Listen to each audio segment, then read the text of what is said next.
We are back with another episode of the Braxtons, and things get deep pretty quickly. And it's another reminder, this show cannot exist without Traci. So let's get into it. Now, we are still in our grieving management session with, I believe, Dr. Spirit.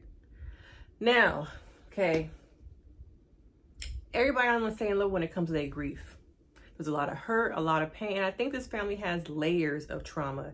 And unfortunately, Traci became another part of their trauma narrative and the generational cycle of trauma that they have been through. Now, to me, the one who is dealing with the trauma the most is Trina. Trina is dealing with the trauma the most through emotional eating, through drinking. She admits it, okay? And Spirit is very keen and attuned that she has PTSD. She says, you know, you really have PTSD. And I think people don't recognize that trauma comes from not just experiences, things happening to you, it's witnessing things also. And she has witnessed her sister take her last breath. That is something that no one prepares you for. I don't think it's something you ever get over.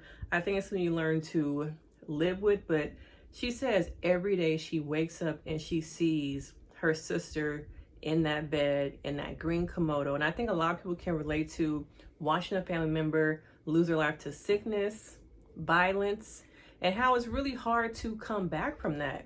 Not only are you trying to come back from having a parent, a family member, a friend, a partner lose their life in front of your eyes, what led to that moment also impacts you. And it's just something you never let go of. And she has said over and over again, I am hurting. I lost my friend. And I think her and her sister, that sister in particular, Traci, those two were the closest. They had the same sense of humor. And at times, I feel like they were the two sisters who were outcasted from the rest of the group. Tawana was doing her own thing, kind of being in the middle. Tamar, we're going to talk about her. We got Tony. Everybody was doing their own thing, but I think these two sisters over here really did link up and they were the closest. So it's hitting her the hardest. And like I said in my first video, they're all in separate places. And somebody in the comments was saying, no, they're not. They all live in Atlanta right now. Just because you live in the same state, city as your siblings does not mean you're on the same page, does not mean y'all have a good relationship. And we're seeing that in front of our eyes. And I just don't feel like this series is a good look. I think, you know, watching this episode, they did a lot of memories, flashbacks, show personal videos, moments of the sisters with Traci during her last days, weeks. They even said there were times where doctors said that she had 8 hours, 2 days, and she would live a whole month longer. Okay, so they got more time with their sister than they really thought that they were going to. And it was also interesting to see Mama E say that she almost lost Traci a couple times during birth. There was another time during her life, and now this last time, she feels like she has prayed over her, but in this last chapter, this last season of her life, of Traci's life, she could not save her. And the only one I really see sitting with the grief, really like letting it come up to the surface, out through the tears, through body, you know, sensations, through word of mouth, is Trina. Trina is the only one allowing herself to really feel. I feel like Tony has a lot of trauma herself. And watching this episode, it made me kind of wonder if Tony has high functioning depression. And all the things that she has went through, that she has stuffed down, use her music to help her cope. Seeing her in the different green screens, I'm like, I think that Tony is somebody dealing with high functioning depression.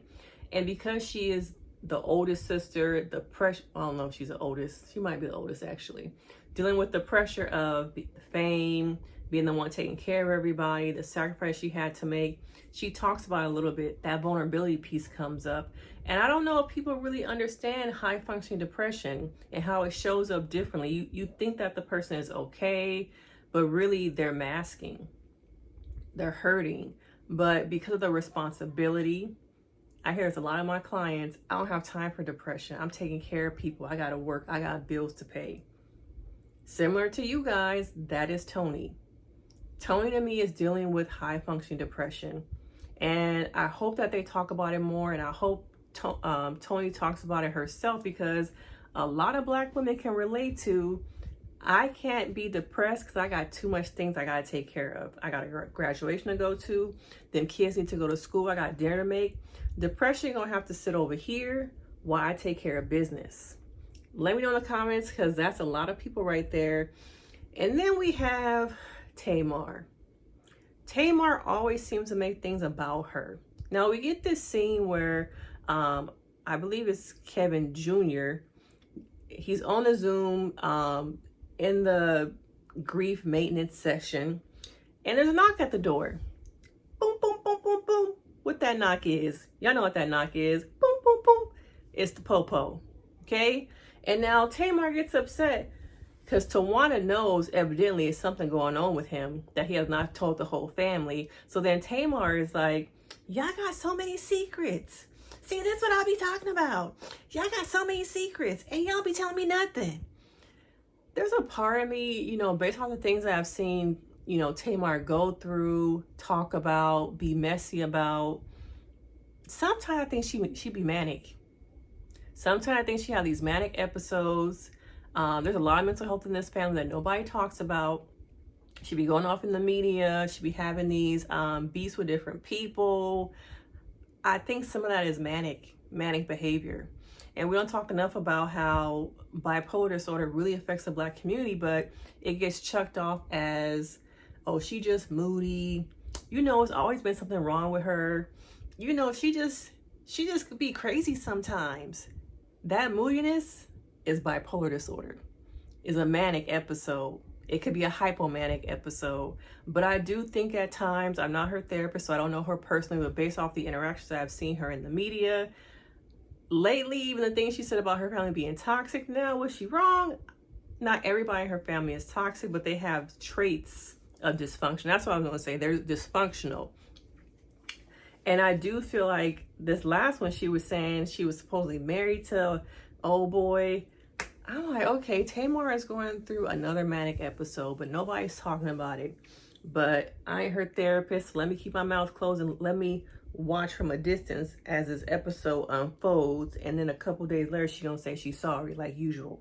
Okay, so then, you know, the police are saying that he has a warrant, and they're trying to figure out what's going on. Tawana, the responsible sister, gets on the phone and tries to comfort him because he's going through some mess on Zoom that they really can't help him with. But it shows you just how each sibling is dealing with grief differently. You got Tawana, who's trying to take care of the son, okay, her nephew. You got Trina, who drinking and eating, using food to emotionally cope. You got Tamar, who at times is self-absorbed, oblivious, but she did say she went to group grief counseling, which really helped her. You got Toni, who is high-functioning depression. You got Miss E, who still got a stank face, even when her ex-husband get on the screen. She can't hide that she still hate that man, and I'm sure that her hate, all the mess that she has with the ex-husband, has filtered down to the relationship that those girls have with their father.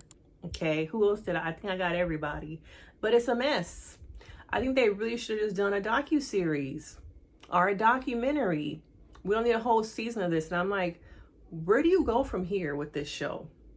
This is the second episode where we're seeing behind the scenes, the life of Traci, which, you know, is not necessarily wrong, but are we going to see other things? Are we going to try and hold on to, you know, Traci being a part of the show? Because Traci, to me, was the show. She still is the show. She still is the show. But I think it just could have been a documentary, a docu-series. We don't need all these episodes. Not to mention the episodes are behind a paywall that most of us cannot watch. I was able to. That's why I'm here. But it was really filled with them still talking about grief and loss. You see the different dynamics between the sisters. I think that Toni is very numb. It's interesting how Toni is numb, but then Trina is very expressive and open about her feelings, just like the juxtaposition between all of them sitting on that couch. And I noticed how when Trina was upset and having an emotional release, none of the sisters comforted her. Nobody gave her a hug. At least we didn't see that on the episode. Nobody gave her a hug. Nobody, I think Tony put her hand on hers, but I wanted to see that this was an opportunity to just like embrace, to show love, to show I'm here for you, to show that I understand what you're going through. But everyone just seems so like siloed, just in their seats, in their own feelings, in their own emotion, in their own grief. And there's just a disconnect. The mama didn't get up and try and comfort any of her daughters. It just felt like very cold, very stale. And I would love to hear, you know, Spirit's perspective about being there, what she saw behind the scenes, because as a viewer, I don't need 8 episodes of this to watch them hurting, to watch them grieving, to watch the sisters become only more distant at this point. Okay? But once again, I want to know your thoughts. What do you think? Is it showing a true depiction of grief? It is. What really happens in families, especially Black families, when the glue of the family passes away, things unravel. And you never get back what that person brought to the family. But once again, this is episode 2. Let me know your thoughts, because of course we can get into it. Make sure you like and subscribe to this video. And I will see you next time. Bye.